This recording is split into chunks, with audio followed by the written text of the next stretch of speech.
یکی از سوالاتی که میپرسن اینه که چرا برای ادواردو محافظ جمهوری اسلامی نداشت.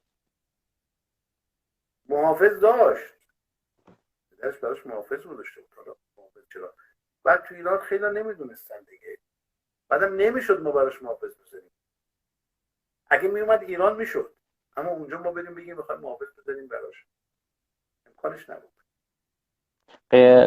تو از سفارت غیر از شما با کسی دیگه ارتباط داشت؟ نه، حتی خانم درست. منم میشنو. بعد از اینکه حالا همونجا بودیم دیگه، ما دو سه تا از بچهای انجمن اسلامی وقتی ادواردو اومد فخرالدین حجازی رو ببینه، به اصطلاح با آشنا شد، با یکی از اینا ارتباط داشت که شاید خودش نخواد من اسمشو بگم. بعد اون وقتی می اومد ایران، ادواردو رو معرفی میکنه به حسین عبداللهی.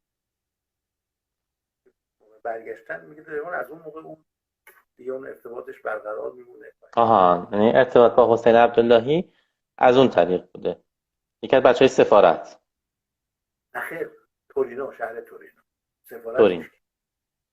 درسته. خودش البته یه بار اومد با سفیر ما تو واتیکان، آقای سلمانی بود، ملاقات کرده بود که گفته بود که من میخوام این مسلمانیمو ثبت کنم. سلمان قفاری.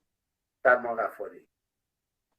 خب که اونجا براش گواهی صادر میکنن و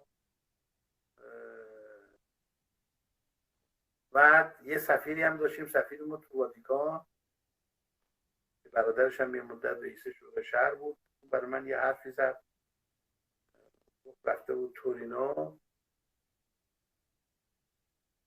ادواردو تماس گرفته بود میخوام شما رو ببینم، اونم تاقچه بالا گذاشته بود، گفته بود وقت ندارم شما رو.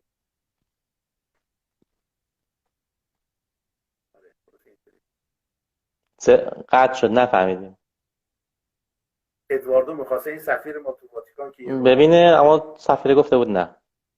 سفیره تاقچه بالا گذاشته بود، گفته بود وقت ندارم.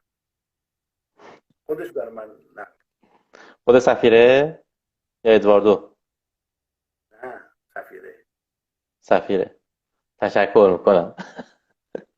خب بس برای چی یکی اصلا دیگه سفیر بود، شدی؟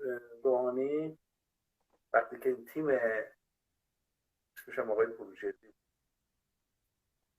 سفیر ما تو واتیکان، سیدم بود، تیمی که میره از طرف آقای علی بودای کاسیتو اینا میرن اونجا فیلم بسازن، خیلی تلاش میکنه اینا رو قانع کنه که راجبش فیلم نسازن. ام. و یکی از جملاتی که به اینا میگه با طناب قدیمی تایچا نرید. این کسی که بعدا میگفتش که بابا این قدیمی بشه یهودی رو مسلمان معرفی کرد.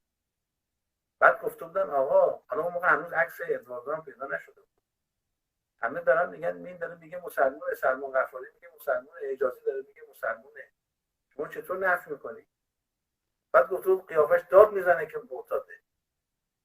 تو هیچکی نفهمیده، تو فهمیدی؟ مثلا بعضی من معتقدم فیلم هست،